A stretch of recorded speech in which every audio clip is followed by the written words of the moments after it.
আসসালামু আলাইকুম। আশা করি সকলেই ভালো আছেন, আমিও ভালো আছি। আজকে আমি আপনাদেরকে আমাদের খুবই নিত্যদিনের প্রয়োজনীয় একটি খাবার হচ্ছে ডিম। সেই ডিম দিয়ে আমি খুবই মজাদার ডিমের চপ রেসিপি প্রস্তুত করে দেখাবো। এটা খেতে খুবই ক্রিস্পি এবং মজাদার হয়। তো চলুন ভিডিওটা না টেনে শেষ পর্যন্ত দেখে আসি। আমি শুরুতেই কড়াইয়ে তেল ঢেলে নিলাম।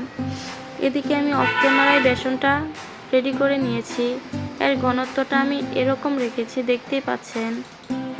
যখন তেলটা গরম হয়ে যাবে তখন আমি এরকমভাবে কেটে নেওয়া ডিমগুলি বেসনে ডুবিয়ে তেলে ভেজে নেব। আমি একটা একটা করে তেলে সবগুলি আমি ভেজে নেব।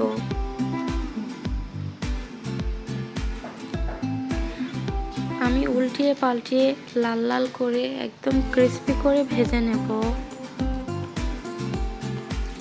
এই পর্যায়ে আমার ভাজা হয়ে গেছে, এখন আমি তুলে নেব। এদিকে আমি বেসনে ডিরেক্ট দেখিয়ে দিচ্ছি কিভাবে আমি ডিমের চপটা ডুবিয়ে তেলে ভেজে নেই। এখন আবার আমি দিয়ে দেব। এভাবে আমি সবগুলি ভালো করে ভেজে নেব যেন একদম ক্রিস্পি ক্রিস্পি হয়।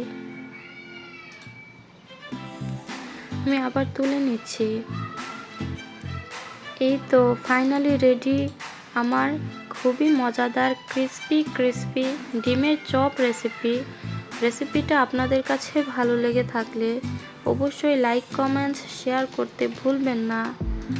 আর এরকম নিত্য নতুন ভিডিও দেখতে পাশেই থাকুন। আল্লাহ হাফেজ।